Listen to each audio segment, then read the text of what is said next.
Breast cancer അല്ലെങ്കിൽ സ്തനാർബുദം. ഇപ്പം ഈയിടെയായിട്ട് നമ്മൾ കുറേ അധികം കേസുകൾ കേൾക്കുന്നതിനേക്കാളും കൂടുതൽ ഈ ഒരു ടോപ്പിക്ക് നമ്മുടെ കൺസേൺ ആവാൻ കാരണം എന്ന് വെച്ചാൽ പലർക്കും പലതരം പേടികൾ അല്ലെങ്കിൽ ആശങ്കകൾ ഈ ഒരു അസുഖത്തെക്കുറിച്ചുണ്ട്.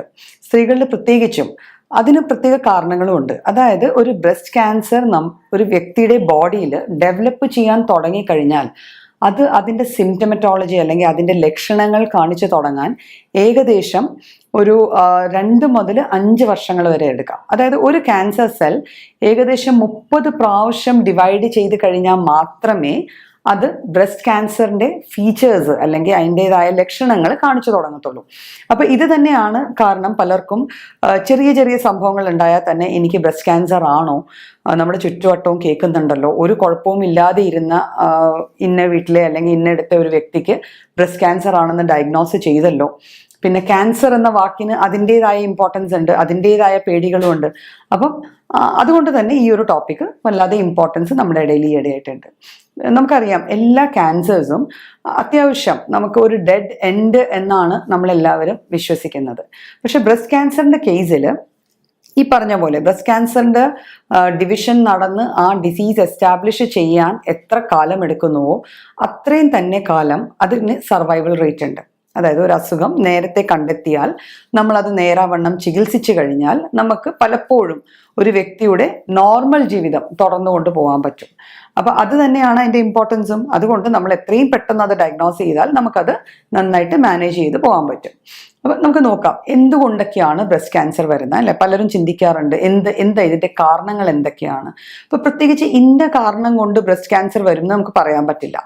ലൈക്ക് ഇപ്പം നമ്മൾ ലങ് ക്യാൻസർ ആണെങ്കിൽ നമുക്ക് പറയാം ഒരാൾ സ്മോക്ക് ചെയ്യുന്നുണ്ടെങ്കിൽ ലങ് ക്യാൻസർ വരാം, അല്ലെങ്കിൽ ഒരാൾ മദ്യപിക്കുന്നുണ്ടെങ്കിൽ ലിവറിന് ക്യാൻസർ വരാം എന്നൊക്കെ പറയാം. പക്ഷെ ബ്രസ്റ്റ് ക്യാൻസറിന്റെ കേസിൽ നമുക്കങ്ങനെ സ്പെസിഫിക് ആയിട്ട് ഇന്ന കാരണം ഉണ്ടെങ്കിൽ ബ്രസ്റ്റ് ക്യാൻസർ വരും എന്ന് പറയാൻ പറ്റില്ല. പിന്നെ എന്താ അവിടെ നോക്കണ്ടേ? അതായത് കുറച്ച് ഫാക്ടേഴ്സ് ഉണ്ട്, കുറച്ച് കാരണങ്ങളുണ്ട്. ഈ കാരണങ്ങൾ ചില വ്യക്തികളിൽ വല്ലാണ്ട് പ്രോമിനൻ്റ് ആയിട്ട് വന്നു കഴിഞ്ഞാൽ അവർക്ക് ബ്രസ്റ്റ് ക്യാൻസർ വരാനുള്ള സാധ്യത കൂടുകയാണ്. അപ്പോൾ ഏത് വ്യക്തിയും ഒരു കുഞ്ഞ് ജനിക്കുമ്പോൾ മുതൽ ആ കുഞ്ഞ് കൊണ്ടു നടക്കുന്നത് അതിൻ്റെ പേരൻസിൻ്റെ ഫീച്ചേഴ്സ് ആണ്, അല്ലേ? അപ്പം ഒരു ഫാമിലി ഹിസ്റ്ററി ഓഫ് ക്യാൻസർ, പ്രത്യേകിച്ച് ബ്ലഡ് ക്യാൻസർ ഉണ്ടെങ്കിൽ നമുക്ക് ബ്ലഡ് ക്യാൻസർ വരാനുള്ള സാധ്യത പോസിബിലിറ്റി കുറച്ചുകൂടെ കൂടുതലാണ്.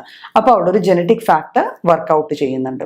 പിന്നെ ബ്രസ്റ്റ് ക്യാൻസർ വരാൻ ചാൻസസ് ഉള്ളത് ചില മരുന്നുകൾ എടുക്കുന്നത്, അല്ലെ, കോൺട്രസെപ്റ്റീവ്സ് ആയിട്ട് കഴിക്കുന്ന, അത് ഗർഭനിരോധനത്തിന് ഉപയോഗിക്കുന്ന മാർഗങ്ങളോ മരുന്നുകളോ നിരന്തരമായി ഉപയോഗിച്ചാൽ അതൊരു ബ്രസ്റ്റ് ക്യാൻസറിലേക്ക് ലീഡ് ചെയ്യാൻ ചാൻസസ് ഉണ്ട്. പിന്നെ പൊതുവെ ഗർഭധാരണം നടക്കാത്ത സ്ത്രീകളിൽ, പ്രഗ്നൻസി എന്നുള്ളൊരു കണ്ടീഷൻ വരാത്ത സ്ത്രീകളിൽ ബ്രസ്റ്റ് ക്യാൻസർ വരാനുള്ള സാധ്യതകൾ കൂടുതലുണ്ട്. പിന്നെ ചില ലൈഫ് സ്റ്റൈൽ ഡിസോർഡേഴ്സ് ഉള്ള ആൾക്കാർ, അതായത് ഒബീസ് ആയിട്ടുള്ള ഒരാൾ, അല്ലെ, ഒരു അമിതമായി വണ്ണമുള്ള ഒരു സ്ത്രീക്ക് ബ്രസ്റ്റ് ക്യാൻസർ വരാനുള്ള ചാൻസസ് കൂടുതലാണ്. അതുപോലെ തന്നെ ബ്രസ്റ്റ് ക്യാൻസർ വന്നു കഴിഞ്ഞാലും അമിതവണ്ണം കൂടാനുള്ള സാധ്യതയും അതേപോലെ കൂടുതലാണ്.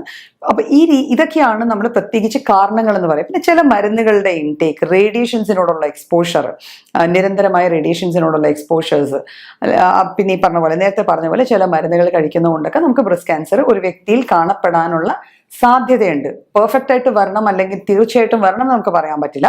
പക്ഷെ ഈ കാരണങ്ങളൊക്കെ നമുക്ക് കൗണ്ട് ചെയ്യാം. എങ്ങനെയാണ് ഒരു വ്യക്തിയിൽ ബ്രസ്റ്റ് ക്യാൻസർ ഉണ്ട് എന്ന് ആ വ്യക്തി സ്വയം അറിയുക, അല്ലെങ്കിൽ അതിനുള്ള സാധ്യതയുണ്ട്, അല്ലെങ്കിൽ അതിനുള്ള ആദ്യ ലക്ഷണങ്ങൾ എന്താണ്? എല്ലാ ക്യാൻസേഴ്സിനെ പോലെയും ബ്രസ്റ്റ് ക്യാൻസേഴ്സിനും സ്റ്റേജിങ് ഉണ്ട്. അപ്പോൾ ഈ സ്റ്റേജ് 1 തന്നെ ബ്രസ്റ്റ് ക്യാൻസർ കണ്ടുപിടിച്ചു കഴിഞ്ഞാൽ സാധാരണഗതിയിൽ ഒരു വ്യക്തിയുടെ ആയുസ് എത്രയുണ്ടോ അത്രയും ആയുസ് തന്നെ ആ വ്യക്തിക്ക് ഈ അസുഖവും വെച്ച് പ്രോപ്പറായി മാനേജ് ചെയ്ത് കഴിഞ്ഞാൽ ജീവിക്കാൻ പറ്റും. അപ്പോൾ അതുകൊണ്ട് ഫസ്റ്റ് സ്റ്റേജ് തന്നെ നമ്മളിത് ഡയഗ്നോസ് ചെയ്യണം, അത്ര തന്നെ ഇമ്പോർട്ടൻ്റ് ആണ്. ഇപ്പം നമുക്കൊക്കെ അറിയാം, മിക്ക സ്ത്രീകളെയും നമ്മൾ ബ്രസ്റ്റ് സെൽഫ് എക്സാമിനേഷൻ എന്ന് പറഞ്ഞ് കുറേ വീഡിയോസൊക്കെ ഇറങ്ങാറുണ്ട്. അപ്പോൾ ഇത് യൂഷ്വലി എല്ലാവരും അതിനോട് ഒരുവിധം പരിചയമുള്ളവരായിരിക്കും. അപ്പോൾ ബ്രസ്റ്റിൽ അല്ലെങ്കിൽ സ്തനങ്ങളിൽ എവിടെയെങ്കിലും ഏതെങ്കിലും തരത്തിലുള്ള തടിപ്പുകളോ ഡിസ്ചാർജസോ എന്തെങ്കിലും തരത്തിലൊരു കുരു വന്നു, ആ കുരു പോയി, സാധാരണ വേനൽ കുരുകളൊക്കെ വരാറുണ്ടായിരിക്കാം, പക്ഷെ ഒരു കുരു വന്നു വീണ്ടും വരുന്നു അങ്ങനെ 2-3 പ്രാവശ്യം കണ്ടിന്യൂസ് ആയിട്ട് വരുവാണെങ്കിൽ അത് നമ്മൾ ശ്രദ്ധിക്കേണ്ട ഒരു ലക്ഷണം തന്നെയാണ്.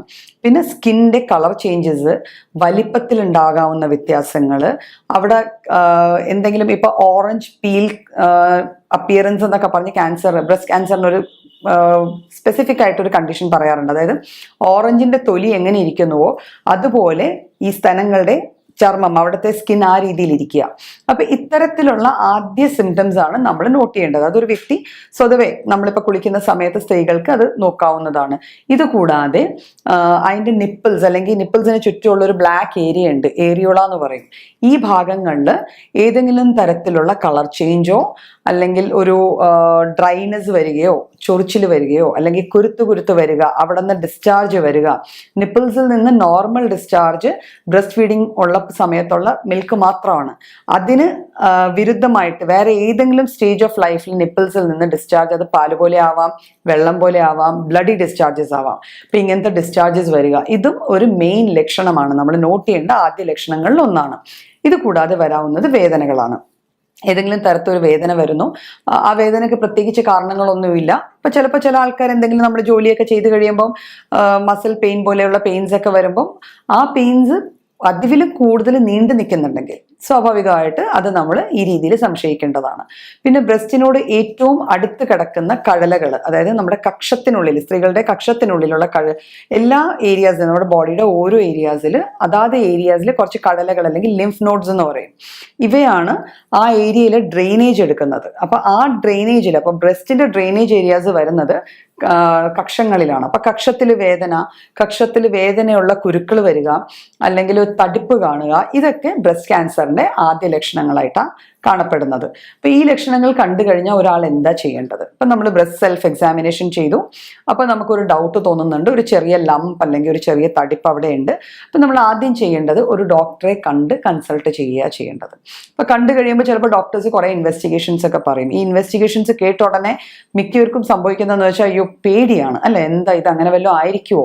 പക്ഷെ ഞാൻ പറഞ്ഞല്ലോ, എത്ര നേരത്തെ നമുക്ക് ബ്രസ്റ്റ് ക്യാൻസർ ഡയഗ്നോസ് ചെയ്യാം, അത്ര അധികം ഒരു വ്യക്തിയുടെ ജീവൻ നമുക്ക് രക്ഷപ്പെടുത്താൻ പറ്റും. ജീവൻ തന്നെ, ലൈഫ് തന്നെ, അതായത് നോർമൽ ലൈഫ് ലീഡ് ചെയ്യാൻ പറ്റും ആ വ്യക്തിക്ക്. അപ്പൊ അതുകൊണ്ട് കുറെ ബ്ലഡ് ടെസ്റ്റുകൾ ഉണ്ട്.